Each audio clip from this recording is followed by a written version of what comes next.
if he was a champion at that point, I fight him, because my goal was being undisputed. After September, we fight in December or February. We wanna see. I never talked to them about it, but we will see. To the world, I'm the best in the world. So it's like, imagine you've been working your whole fucking life, you've been working your ass off to get this promotion, and this fucking dude doesn't want to give you this promotion. You know what I mean? Because once you fight a person like Canelo, right? I have my fair amount of fans. But once I fight him, and if I beat him, I steal all his fans, and now I'm become the number one. And that's really the only way you can prove you're number one. The actual champion of any division. It's not his fault. He hasn't been given the opportunity. I mean, he may have been the best fighter in multiple divisions, but he's never proven that he is the champion by beating the champ, because he's been frozen out of those fights. The problem is Benavidez is now using the same excuse to avoid fighting Opataya as Canelo used to avoid fighting Benavidez. Like I said, if you interview him, just ask him that for me. I will. Did you get reach up? How many times have they been trying to reach? No, I like fucking hear crickets. Nothing back, you know? So why are you talking all this and doing this and doing that, you know? Let's sit down, you know, these fights. Canelo Alvarez has finally spoken out regarding David Benavidez as a possible future opponent. At the same time, Max Kellerman has escalated the discussion by claiming that Benavidez is avoiding Gapisha, which has sparked widespread controversy in the boxing community. He has to build himself up. What does he really bring to the table? I'm looking for legacy fights. Canelo's chasing sanctioning body belts and all that stuff, but it was all nonsense. And Canelo, who's never ducked anyone in his career, except Benavidez at super middleweight, was wrong. And Benavidez should have gotten his shot. And right now, I believe Benavidez is wrong, and he should fight Jai Opataya, the cruiserweight champion of the whole wide world. What do you think, Teo? Yeah, I think I actually agree with you on this one, Max. I think, honestly, Benavidez should just go after the ring and face Jai Opataya. I mean, why not? I mean, overall, it should be a better fight. People want to see it already, and you'll be the... Max Kellerman went even further, calling Benavidez not a genuine champion and criticizing him for supposedly avoiding Joea, whom he considers the only real threat in the cruiserweight division. Champion. And also the logic that he's using, well, I'm after legacy stuff. Does he think that some sanctioning body, that a belt confers some special status actually on a fight? Who are the two best cruiserweights in the world? It is obvious to everyone. Jai Opataya, David Benavidez. So the thing to do is to find out who's better. Fueling the debate, Mike Coppinger notes that the WBC has instructed Benavidez to fight Noel McCallion, while also stating that he previously avoided both Bivol and Jay Artaya at 175, choosing instead to face Zordo. On Friday with Noel McCallion and Jai Opataya, right? Jai Opataya and Noel McCallion in talks for a fight later this year, looking at September maybe, for Ring Magazine Zuffa title, and of course, Noel has the WBC title as well, and then the WBC swooped in. And you say, of course, I have no idea who. So the WBC swooped in on Friday and made an unusual move, not unprecedented, but very unusual, and they ordered Noel McCallion to defend the title against Benavidez, who's a unified champion. So we'll see what happens there. But look, I agree with you. I want to see Benavidez against Opataya, and Benavidez was not ducked to 175. He was generously offered the Bivol fight. He was offered the Benavidez fight. He wanted to fight. These claims have triggered intense debate, with Max Kellerman maintaining his stance that Benavidez is now avoiding Jai Opataya even though the opportunity is clearly there. It's 68. You're right. If he's offered, you're right, Bivol was willing to fight him. Yeah. Bivol is not a ducker anyway. Not a ducker. Neither better be him, obviously. And he's not a ducker. David's not a ducker at all. No, he's not. He's not. He's a monster, not a duck. Real quick. Well, but this is a duck. I don't think so. No. I don't think so. This is what's called boxing. I watched Loma do the same thing to T.O. Right? He made him, he had to earn all that stuff. He kept calling him out. Well, I had to get a world title. You're not ready yet. You're not ready yet. And then when he got his chance, he whooped him. Okay? Keith Thurman did the same thing back to Spence back in the day. They always talk about it. And then I watched Spence do the same to the Crawford. You got to earn the right to fight. No, but you're getting all mixed up. Spence and Crawford, just because that happened and that was wrong, doesn't mean... In response, Jose Benavidez Sr. claims he has evidence that it is not his son avoiding the fight, but instead Opataya and his team, who have allegedly been ignoring calls and messages and refusing to make contact.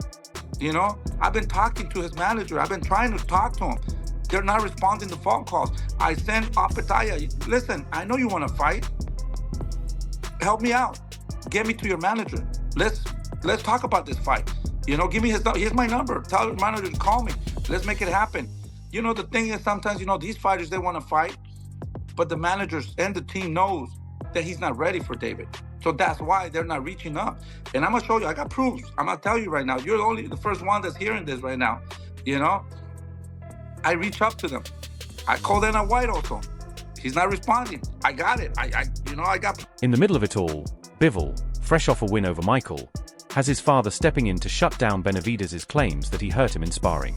The narrative is shifting quickly, with growing pressure suggesting Benavidez should now focus on one clear target. That name remains Kapisha. While Bivol's future remains uncertain and Callum Smith is being linked with David Morrell, Jay stands out as the fight everyone is currently demanding for Benavidez. It's been spoilt somewhat because we didn't get to see Callum Smith versus David Morrell. The winner of that would have definitely been just to fight Bivol. I do wonder if Callum now just jumps straight in with Bivol. Does Bivol's team entice Benavidez to come back down?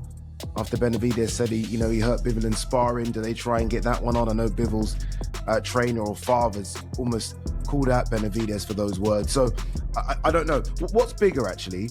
Benavidez Bivol or Benavidez Opataya?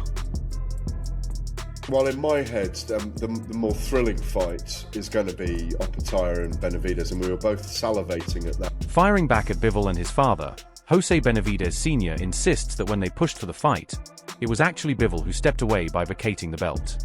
In his view, the narrative portraying Benavidez as someone avoiding challenges is unfair, pointing instead to moments when the opportunity was already there. He argues that Bivol's side cannot accuse others of running when their own decision changed the course of the matchup. For him, Benavidez is still ready and willing to face anyone. Those fights happen, you know. Now the father of Bivol is saying that, you know, he's going to shut David up and this and that. And why did you guys give the belt away? We've been trying to make that fight, you know. You just hand over the belt. We didn't want to get it like that, you know. So now, you know, we're coming for all those belts. So let's make that fight happen. If you're really serious about it and you're talking all this, you know, let's make it happen. We're not talking about Bivol. We just want to make those fights, you know. Now they're getting mad. Now they're saying this and that, you know. Let's make the fight. While Canelo Alvarez suggests that a potential clash with David Benavidez could still happen, Benavidez quickly dismisses the idea of it becoming reality. He openly doubts the fight will ever materialize, pointing to Canelo's current stage of his career and possible retirement plans. Despite expressing respect and admiration for him as a fighter, Benavidez believes the opportunity has already passed. He stresses that he has done everything possible to secure the fight, but now feels he must continue building his own legacy instead. You were like, all right, you want that Canelo fight, but Yeah.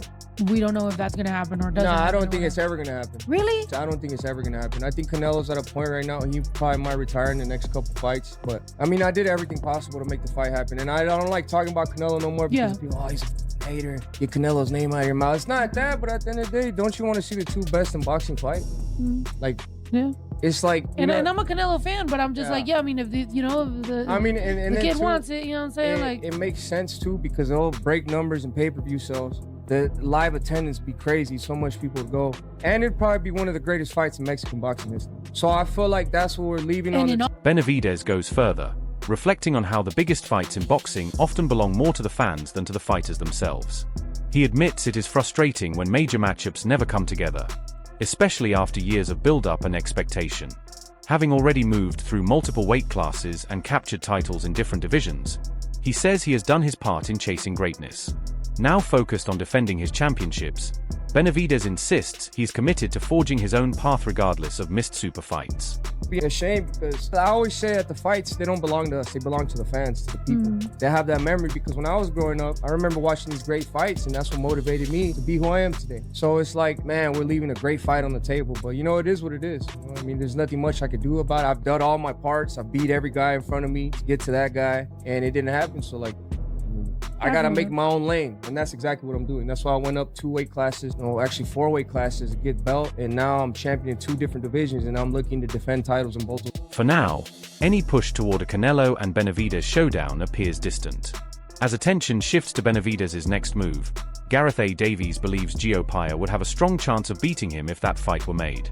At the same time, Davies argues the most intriguing matchup remains Benavidez against Bivol. In his view, Bivol's precise, polished style against Benavidez's relentless pressure would create a battle between two elite fighters. He also notes that the 175 pounds division makes the contest even more compelling, as both men are naturally suited to the weight. But too big and too powerful. But wow, it's a fight I'd love to see. Having said that, the pristine, sleek style of Bivol against the straight punching, devastating Benavidez, I think is equally appetizing, Eddie. I could watch both of them all week long, all year long. So go on, pick one. I think Benavidez and Bivol, just to see if Benavidez's power could test Bivol. Yeah, and that's Benavidez's ideal weight as well, 175. Cruiserweight, he does it, he looks good. He's a big boy, but really and truly, he's a 175.